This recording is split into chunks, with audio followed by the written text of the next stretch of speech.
दोस्तों चलिए शुरू करते हैं एक कहानी भोज हिंदी स्टोरी। मैं हारा थका बेमनसा आज ऑफिस से घर आया ही था कि मेरी नज़र सामने किचन से आती मेरी पत्नी पर पड़ी। वो दिखने से ही काफ़ी उखड़ी उखड़ी लग रही थी। उसकी मनोदशा देखते ही मैं समझ गया था कि जरूर ही कोई तो बात है, इसीलिए मीनाक्षी इतनी रूखी रूखी सी लग रही है। मैंने हाथ मुंह धोए हुए थे, इसीलिए मैंने उससे तौलिया मांगा। ने बिना कुछ बोले मुझे तौलिया लाकर दे दिया। मैंने उससे कंधे पर हाथ रखते हुए पूछा, मीनाक्षी क्या बात है, आज तुम कुछ उखड़ी उखड़ी सी लग रही हो।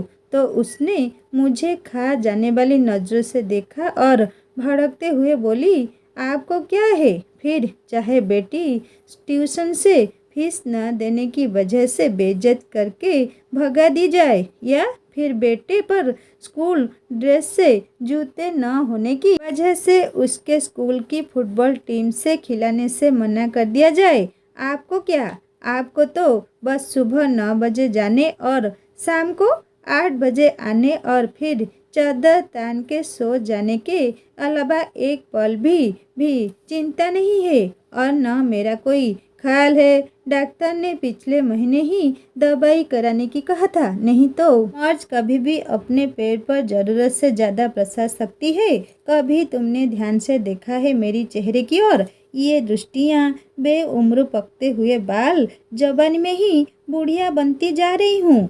तो एक पैसे की दवा नहीं नसीब नहीं है मुझे। ये सब तो छोड़ो, गर्मी में बच्चे तपते रहते हैं, एक पुराना कूलर लेने तक की हिम्मत नहीं हो रही है तुम्हारी। मैं बेड पर बैठा नजरें झुकाए अपनी नाकामी पर शर्मसा हो रहा था। बीबी बच्चों की परवरिश और उनकी ज़रूरतों का ध्यान रखना मेरा कर्तव्य है, पर मैं क्या करूं, ये मेरा दुर्भाग्य ही तो है।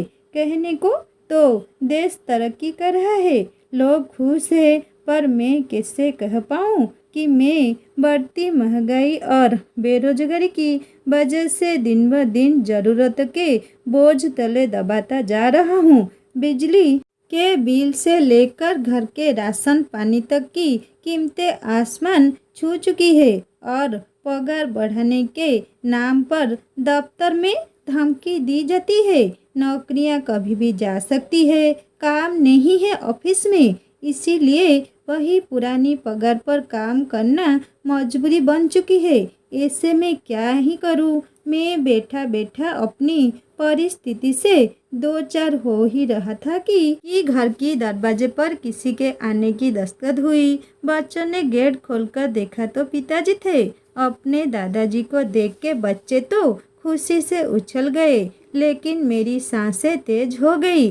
पत्नी ने फिर से मेरी तरफ ऐसे देखा जैसे मानो वो कह रही हो, अपना पेट पालने के लिए तो अपनी आंतें और गूंदे गिरवी रखने के दिन आ गए ही।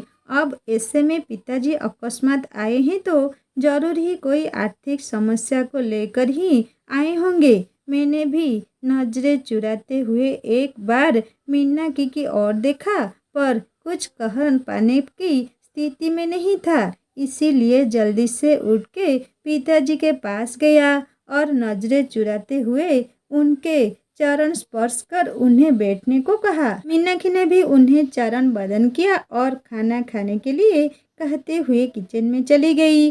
अब मैं और भी अकेला महसूस कर रहा था। मीनाक्षी तो मुंह छिपा के किचन में जा चुकी थी। मुझे डर था पापा कहीं पैसे की कोई बात न कर दे, इसीलिए मैं जल्दी से जल्दी बच्चों को बुला के उनके पास किया और खुद वापस कमरे में चला गया। पिताजी भी मुझे जाते हुए देख रहे थे। मैं किचन में आया तो मीनाक्षी ने कहा, पिताजी जरूर ही किसी आर्थिक मदद की आस करके आए होंगे, ऐसे में इन्हें हम ही याद आते हैं। बड़े वाले भाई साहब को कोई याद नहीं करता, देने के नाम पर उनका नंबर आता है और जब कोई ज़रूरत हो तो सब लोग हमारे यहाँ आ जाते हैं। वैसे तो ये शब्द मीनाक्षी कभी नहीं बोलती, पर इस बार उसके घर की तंगहाली इस लेवल पर थी कि उसे मरने के लिए अगर जहर खरीदना हो तो उसके लिए भी पैसे का इंतजाम न के बराबर ही था। एक तरह मीनाक्षी लगातार मुझे बोले जा रही थी कि दूसरी ओर मैं था जो कुछ पाने में समर्थ नहीं था। अंततः मैंने मीनाक्षी को चुप रहने के लिए कहा, तुम शांत हो जाओ, कुछ भी करके कल मैं तुम्हारी दवाई और बच्चों की ज़रूरत का सामान ला दूंगा, पर अभी के लिए पिताजी का मान रखो। उनके सामने घर में कलेश करने का मतलब उनकी मान मर्यादा के खिलाफ है। मीना की समझदार थी, पर उस पर आर्थिक तंगी का बुखार चढ़ा हुआ था, इसीलिए वो बेकाबू थी। कहाँ से लाओगे? भीख मांग के या फिर खुद को गिरवी रख के? ये मेरा काम है, क्या करूँगा क्या नहीं। तुम बस अभी भगवान के लिए शांत हो जाओ।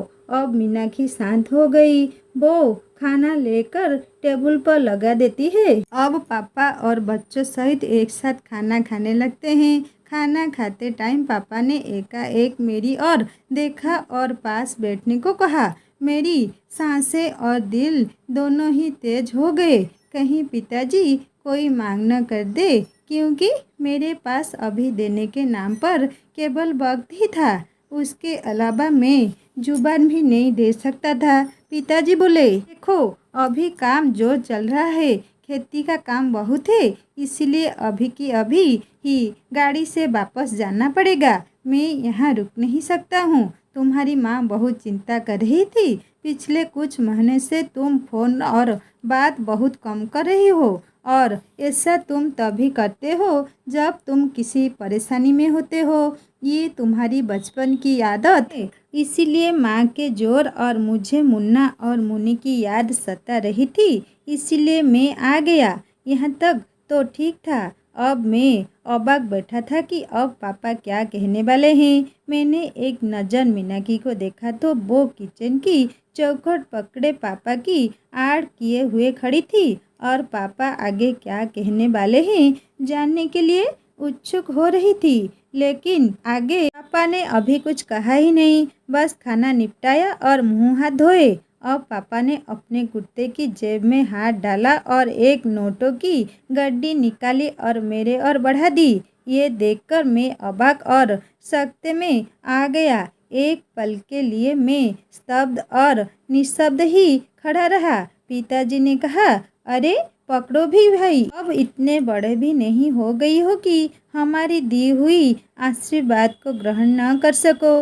वैसे भी इस बार फसल अच्छी हो गई थी, इसीलिए कोई दिक्कत नहीं आई। अब उन्होंने मीनाक्षी की ओर इशारा करते हुए कहा, बहू का और बच्चों का अच्छे से ध्यान रखो। देखो कितनी कमज़ोर हो रही है, और अपना भी। उन्होंने पैसे मेरे हाथ में रख दिए। मेरी आंखें भर आई थी और वो बचपन के दिन याद आ गए जब पापा हमें स्कूल जाते वक्त 4 आने ऐसे ही हाथ फैलाने पर रख दिया करते थे।